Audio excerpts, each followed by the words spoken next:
नमस्कार विद्यार्थियों, आप सभी का आपके अपने YouTube चैनल आरपीएससी विद नवीन सैनी में स्वागत है। विद्यार्थियों, आज अपना जो साइकोलॉजी का टेस्ट है उसको लेकर के अपन लाइव आए हैं और आज का जो अपना टॉपिक है वो है बाल विकास। तो बाल विकास से रिलेटेड जो चीज़ें हैं उन पर अपन चर्चा करेंगे और अपनी मजबूत पकड़ बनाने का क्या करेंगे, अपन प्रयास करेंगे लाडलों की, ताकि अपनी मजबूत से मजबूत पकड़ इस पर बने। ठीक है, ये है अपना थंबनेल। जैसे कि आपको टॉपिक दिखाई दे रहा होगा, बाल विकास। बाल विकास है वो आज का अपना क्या है, टॉपिक है। तो चलिए विद्यार्थियों शुरू करते हैं। क्वेश्चन नंबर 1 लेते हैं इसमें सर्वप्रथम। तो पहला क्वेश्चन है अपने सामने स्क्रीन पर कि भारत में बाल अधिकार इस उम्र वालों से संबंधित है। तो बाल अधिकार है वो किस उम्र तक के मतलब क्राइटेरिया में आता है, ये चीज आपको बतानी है। भारत में बाल अधिकार, एक सेकेंड में कलर चेंज कर लेता हूं। भारत में बाल अधिकार इस उम्र वालों से संबंधित है। जन्म से 6 वर्ष, जन्म से लेकर 6 वर्ष, 14 वर्ष के अंतर्गत, 18 वर्ष के अंतर्गत और 6 से 14 वर्ष के अंतर्गत। तो इसमें आपका जो सी ऑप्शन है वो इसमें करेक्ट माना जाएगा। C option is correct. 18 वर्ष के अंतर्गत सभी बच्चों के लिए ये ऑप्शन है वो इसमें करेक्ट माना गया है। तो सी ऑप्शन करेक्ट होगा लाडलो, इसका आप विशेष तौर से ध्यान रखना। नेक्स्ट अगला क्वेश्चन है, आनुवांशिकता की इकाई है। आनुवांशिकता की इकाई क्या है, ये भी एक बहुत ही महत्वपूर्ण सवाल है। ये साइकोलॉजी का कम और बायोलॉजी का ज्यादा लगता है। प्रश्न ही ऐसा है कि आनुवांशिकता की इकाई है। तो आनुवांशिक निषेचित अंडा, जीन, युग्मनज, क्रोमोसोम। तो इसको देख करके आपको जवाब देना है कि इसमें करेक्ट जवाब क्या होगा। देखिए विद्यार्थियों, कल वाली जो रिकॉर्डेड क्लास डाली थी उसका रेस्पॉन्स अच्छा था, बोले रिकॉर्डेड ठीक है। तो फिर अपन रिकॉर्डेड जाने देते हैं और जब कभी वापस डिमांड होगी तो अपन लाइव पर भी आ सकते हैं, कोई दिक्कत नहीं। और ठीक 9 बजे आपको लाइव क्लास मिलती है, ठीक है ना, उसमें आप लोग जरूर से जरूर उपस्थित रहिएगा, राजस्थान जी की। तो इसमें होगा आपका जीन। तो बी ऑप्शन है वो आपका इसमें एकदम करेक्ट माना जाएगा, बी ऑप्शन। नेक्स्ट, मूर्त चिंतन है वो किस अवस्था कहलाती है, मतलब मूर्त चिंतन की अवस्था, एक तरीके से ऐसे रखो इसको, मूर्त चिंतन की अवस्था कहलाती है। मूर्त चिंतन की अवस्था कौन सी कहलाती है, तो आप लोगों को जवाब देके बताना है कि मूर्त चिंतन की अवस्था कौन सी है। तो इनमें से कोई नहीं, किशोरावस्था, शेषावस्था या बाल्यावस्था। तो मूर्त चिंतन की अवस्था बतानी है लाडलो कि मूर्त चिंतन की अवस्था कौन सी होती है। तो इसमें आपका डी ऑप्शन है वो पूर्णतया सही है। बाल्य अवस्था है जिसे मूर्त चिंतन की अवस्था कहा जाता है। ठीक है, नेक्स्ट अगला क्वेश्चन है, किस अवस्था में बच्चे धक्काशाही भावना अधिक रहती है। धक्काशाही की भावना अधिक रहती है, तो किस अवस्था में धक्काशाही की भावना अधिक रहती है। ठीक है, तो किशोरावस्था में, बाल्यावस्था में, परिपक्व अवस्था में या शेषावस्था में। तो जैसा कि मैं आप सभी लोगों को बता दूं कि इसमें शेषावस्था में जो धक्काशाही की भावना अधिक रहती है, तो इसको याद रखने का तरीका बता देता हूं। याद ऐसे रख लेना ट्रिक के तौर पर कि छोटे छोटे बच्चे होते हैं, पास पास बेटा तो धक्के मुक्के ज्यादा करते हैं, एक दूसरे को मारने लग जाते हैं। तो शेषावस्था। नेक्स्ट क्वेश्चन नंबर 5 है, बाल विकास मनोविज्ञान की वह शाखा है जिसमें व्यक्ति जन्म पूर्व अवस्था से कहां से, जन्म पूर्व अवस्था से परिपक्व अवस्था तक होने वाले सभी परिवर्तनों को स्पष्ट किया जाता है। बाल विकास की यह परिभाषा किसने दी, मतलब जन्म पूर्व, जन्म से पहले, जन्म पूर्व अवस्था से लेकर के और परिपक्व अवस्था तक, परिपक्वावस्था तक। तो इसका होगा आपका बर्क है वो इसका एकदम क्या होगा, सही जवाब होगा। आपको इस जवाब पर ध्यान देना है, ठीक है ना। तो इसमें आपका फर्स्ट ऑप्शन करेक्ट होगा। नेक्स्ट क्वेश्चन नंबर 7, पियाजे द्वारा प्रतिपादित बालक के संज्ञानात्मक विकास के सिद्धांत में 7 से 12 वर्ष की जो अवस्था है वो किसको कहा जाता है। 7 से 12 वर्ष की अवस्था होगी ना, वो किस अवस्था को कहेंगे। पियाजे के द्वारा प्रतिपादित बालक के संज्ञानात्मक विकास के सिद्धांत में जो 7 से 12 साल की एज के जो बच्चे होते हैं ना, वो इनमें से किस में आते हैं। ठीक है, तो इस चीज का आपको जवाब देना है, सभी लोग जवाब दें, सभी लोगों के जवाब का इंतजार। तो जवाब देते रहे विद्यार्थियों, सभी लोगों को जवाब देना है, जवाब सभी लोगों को देना है, ऐसे नहीं हो कि कोई जवाब भी ना दे, जवाब सबको देना है। 7 से 12 वर्ष, तो देखिए 7 से जो 12 वर्ष है वो मूर्त संक्रियात्मक अवस्था में आएगा। किस में आएगा? मूर्त संक्रियात्मक अवस्था में। तो इसमें वो बाल्यावस्था है वो लगभग सारी आ जाती है इसमें, ठीक है ना। तो ये आपका ऑप्शन करेक्ट माना जाएगा। आगे बढ़ते हैं, नेक्स्ट है, निम्न में से किसने सामाजिक रचनावाद दर्शन पर अत्यधिक बल दिया? सामाजिक रचनावाद जो दर्शन है उस पर बहुत ज्यादा बल दिया था, तो किसने दिया था बताइए। निम्न में से किसने सामाजिक रचनावाद दर्शन पर अत्यधिक बल दिया? कोहलबर्ग ने, ड्यूवी ने, पियाजे ने और वाइगोत्स्की ने सामाजिक रचनावाद पर किसने बल दिया? तो बताइए आप लोग, इसमें करेक्ट ऑप्शन होगा वाइगोत्स्की। सामाजिक रचनावाद पर बल दिया था वाइगोत्स्की ने, तो डी ऑप्शन आपका इसमें करेक्ट माना जाएगा। आगे बढ़ते हैं, अगला क्वेश्चन नंबर 8 है, शुरू में बच्चा अपनी पूरी हथेली का उपयोग करके वस्तु पकड़ता है और धीरे धीरे क्या होता है, धीरे धीरे वृद्धि और विकास के रूप में बच्चा अंगुलियों और अंगूठे का उपयोग वस्तु को उठाने में करता है। इस प्रकार की प्रगति क्या कहलाती है? व्यापक से विशिष्ट, प्रोक्सिमोडिस्टल और सेप्लोकेडल और अनियमित प्रगति। ठीक है विद्यार्थियों, तो शुरू में तो वो अंगुलियों को ऐसे धीरे धीरे क्या होता है, वो बच्चे पहले तो अपनी पूरी हथेली का उपयोग करता है और लास्ट में वो अंगुलियों का उपयोग करने लग जाता है, तो ये होगा व्यापक से विशिष्ट। पहले तो वो पूरे मोटे तौर पर अपना पूरा हथेली का प्रयोग करता है, फिर धीरे धीरे वो अंगुलियों पर आ जाता है, विशिष्ट अंगुलियों का प्रयोग करते हुए विशिष्ट वस्तु को ऐसे पकड़ देता है। ऐसे ध्यान रखना, मतलब पर्टिकुलर, जैसे अब कोई चीज छोटी सी थी, 2 अंगुलियों से भी पकड़ में आ जाती है, लेकिन पहले वो पूरा हथेली से ऐसे पकड़ता है, फिर धीरे धीरे वो व्यापक से किस पर आ जाता है, विशिष्ट पर, कि भाई इसमें 2 अंगुलियों से ये पेज पलटा जा सकता है, उठाया जा सकता है, तो वो वैसे ही उठाता है। ये इसमें करेक्ट होगा। नेक्स्ट, विकास संबंधित है, विकास किससे संबंधित है? तो देखिए, एक होती है वृद्धि और एक होता है विकास। तो विकास का आयु से कोई संबंध नहीं होता है खास, मतलब ऐसा नहीं होता है कि इतनी आयु है तो इसका ज्यादा आयु है, इसका विकास ज्यादा है, ऐसा नहीं होता है, ठीक है ना। विकास से मतलब है एक तरीके से मैच्योरिटी, डेवलपमेंट, ठीक है ना। तो मैच्योरिटी होगी, परिपक्वता होगा, इसमें विकास संबंधित है परिपक्वता से, तो ए ऑप्शन इसमें क्या माना जाएगा, करेक्ट माना जाएगा। नेक्स्ट, क्वेश्चन नंबर 11, अनुभूति बच्चे व वातावरण के बीच अंत्यक्रिया के निरंतर प्रक्रिया के माध्यम से विकसित होती है, इस सिद्धांत में प्रतिबंधित होता है। कि देखो, अनुभूति किस पर बात आई है, एक अनुभूति पर, अनुभूति बच्चे और वातावरण के बीच अंत्यक्रिया, किसके बीच, बच्चे और वातावरण के बीच अंत्यक्रिया की निरंतर प्रक्रिया के माध्यम से विकसित होती है, इस सिद्धांत में प्रतिबंधित किया है। कोहलर, अधिगम, थॉर्नडाइक, टोलमैन या पियाजे। तो देखिए, अनुभूति बच्चे और वातावरण के बीच में जो अंत्यक्रिया है वो किसके अंतर्गत आएगी? तो आप लोगों को जवाब देना है, सभी लोग जवाब देते रहे, सभी लोगों के जवाब का इंतजार, जवाब दे भाई सभी लोग। इसमें आपका जो पियाजे का संज्ञानात्मक विकास का सिद्धांत है ये आपके क्या माना जाएगा, करेक्ट माना जाएगा। D option is correct. आगे बढ़ते हैं, नेक्स्ट, उथल पुथल की अवस्था। तो उथल पुथल की अवस्था किस अवस्था को कहा जाता है? जवाब दें। इसका जवाब तो आप सभी लोगों को वैसे भी आता है। उथल पुथल की अवस्था किस अवस्था को कहा जाता है? कोई नहीं, शेष अवस्था, बाल्यावस्था, किशोरावस्था। तो उथल पुथल की अवस्था तो किशोरावस्था होती है, आप सभी लोगों को मालूम ही है, उथल पुथल की अवस्था किशोरावस्था कहलाती है। नेक्स्ट, बाल विकास का सर्वप्रथम वैज्ञानिक विवरण किसने प्रस्तुत किया था? बाल विकास का सर्वप्रथम वैज्ञानिक विवरण, मतलब इस पर जो साइंटिफिकली जो वैज्ञानिक ये विवरण था ये किसने प्रस्तुत किया? विलियम वुंड ने, पेस्टोलॉजी ने, बर्क ने, क्रो एंड क्रो ने। तो ये तो बहुत नॉर्मल क्वेश्चन है, डायरेक्ट फैक्चुअल क्वेश्चन है, फैक्ट है, ये तो याद रहना चाहिए। तो बाल विकास का सर्वप्रथम वैज्ञानिक जो विवरण है वो प्रस्तुत किया था पेस्टोलॉजी ने। किसने किया था? पेस्टोलॉजी ने। तो पेस्टोलॉजी इसका क्या माना जाएगा? सही जवाब माना जाएगा।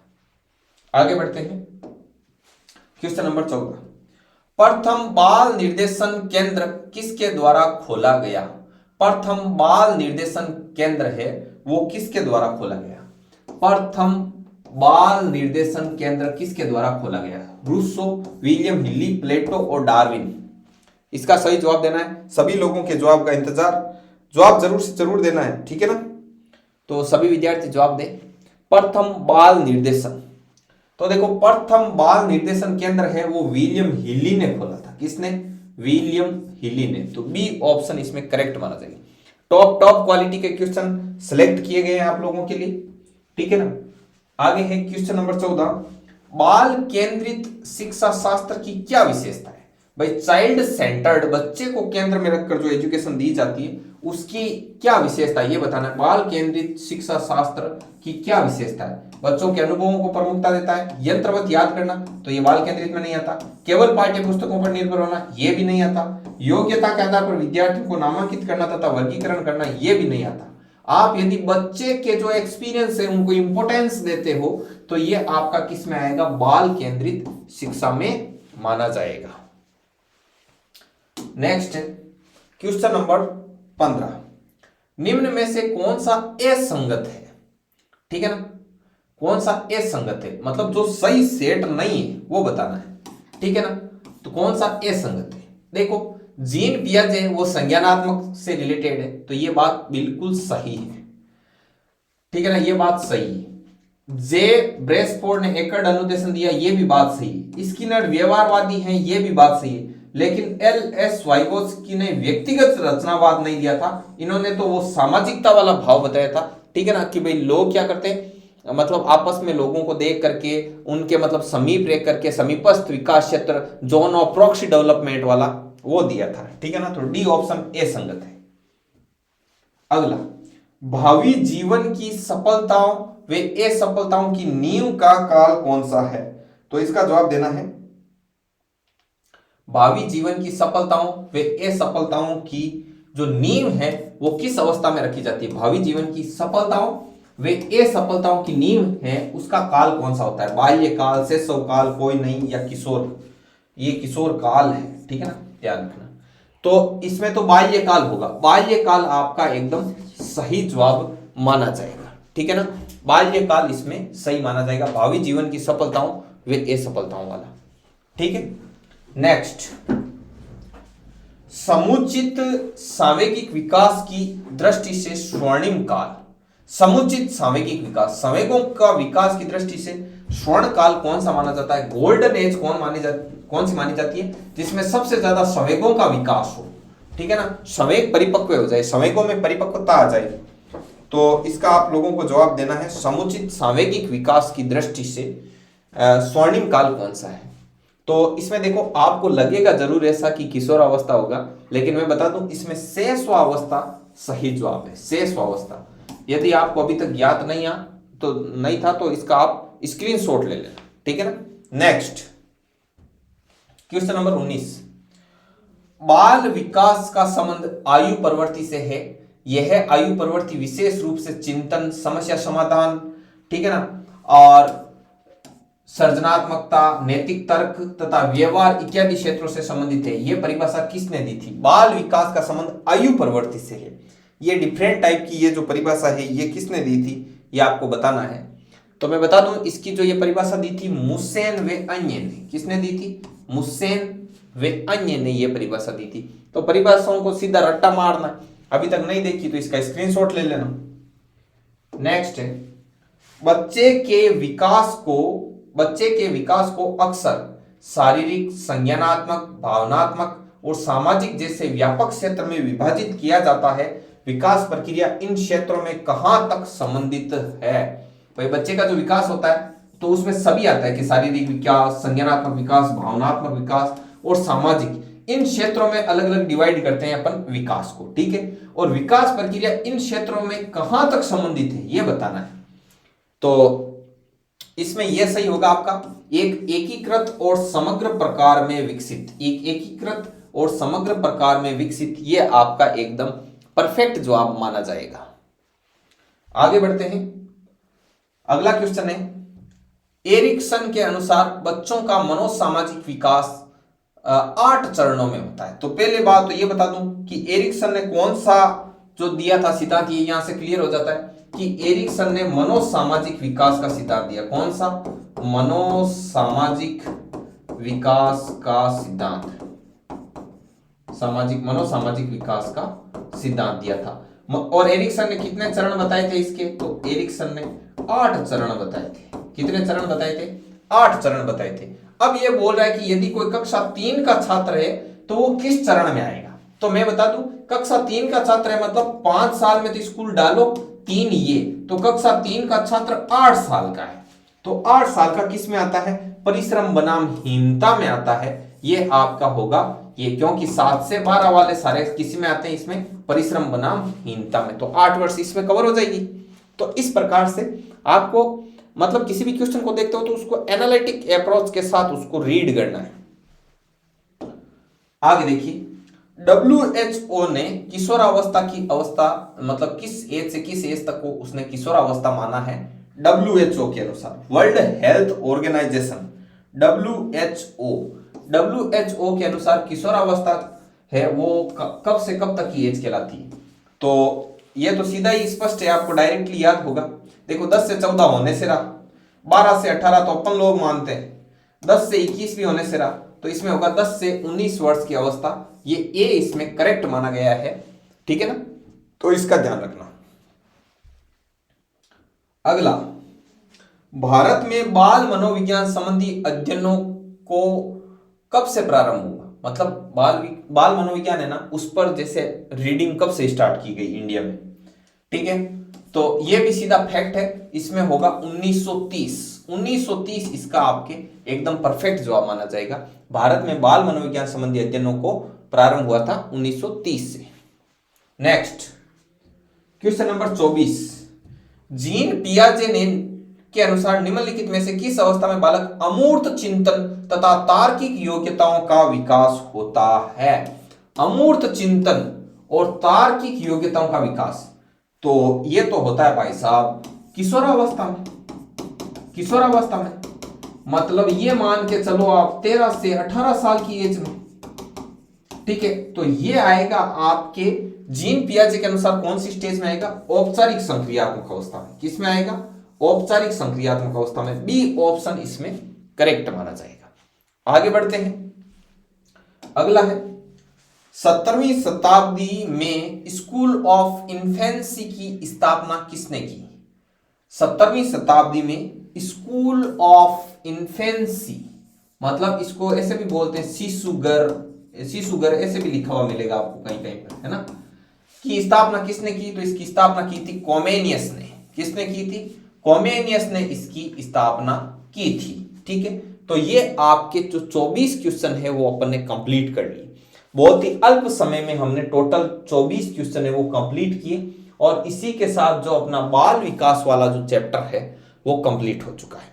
बाल विकास का जो चैप्टर है वो कंप्लीट है। आप इसके बारे में अपनी राय जरूर से जरूर दें कि आपको ये टेस्ट किस प्रकार का लगा। मैंने इसमें आसान और जो कठिन दोनों प्रकार के प्रश्नों को संतुलित रूप से इसमें लेने का प्रयास किया है, ठीक है विद्यार्थियों? अब मैं आपको कल का टॉपिक दे देता हूं, शेड्यूल बनाया हुआ है, शेड्यूल देख लेते हैं पहले कि किस प्रकार से है, ठीक है? तो कल का जो टॉपिक है वो अपन रखते हैं, कल का साइकोलॉजी में से ना रखकर अपन रखते हैं वो शैक्षिक परिदृश्य वाला, और वो रख लेते हैं, ठीक है ना? तो इसमें एक काम करना, अपन आईसीटी में से ले लेते हैं, आईसीटी में से ले लें, ठीक है? तो आप कल पढ़ के आना इसमें सूचना प्रौद्योगिकी उपकरण, सूचना प्रौद्योगिकी उपकरण। तो एक पेज ऐड कर लेते हैं, मैं लिख देता हूं यहां पर सूचना प्रौद्योगिकी उपकरण, ठीक है? सूचना प्रौद्योगिकी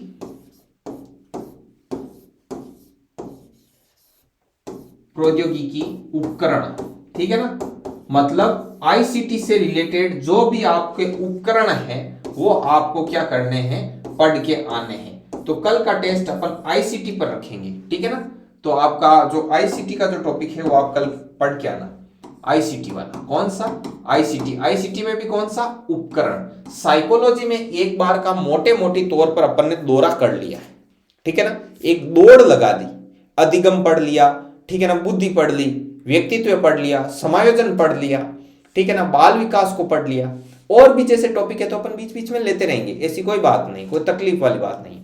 तो धीरे धीरे अब अपन क्या करेंगे, शैक्षिक परिदृश्य है और आईसीटी है, तो आईसीटी में चलते हैं। आईसीटी को रैपिडली 3-4 क्लासों में फिनिश कर देते हैं, उसके बाद शैक्षिक परिदृश्य में चलेंगे, उधर आरटी वाला है 2009 वाला, निःशुल्क शिक्षा वगैरह वो समेट देंगे, ठीक है। तो इस प्रकार जो आईसीटी, साइकोलॉजी और जो शैक्षिक परिदृश्य वाला ये जो पोर्शन है वो अपन रखेंगे ये ऑफलाइन के इस टेस्ट में। बाकी जो राजस्थान जीके का है वो 9 बजे से चल रहा है सुचारू रूप से, ठीक है विद्यार्थियों। तो मिलते हैं नेक्स्ट वीडियो में, तब तक के लिए जय हिंद, जय भारत।